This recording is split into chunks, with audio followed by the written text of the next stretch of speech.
Aşkıyla mehnetin nerelere alıp gitti kısmetin. Ağlayan bolsan da gülyen bolsan da bir yerlerden ses gelirdi ahvetin. Elbette bakmasan sonyansın minsin. Min velinin insan kemalman kinsin.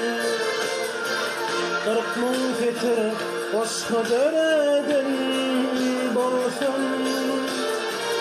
Bir harapın içinde sensin ayrı kinsin. Elbette bağıtlasın, on yansın minsin.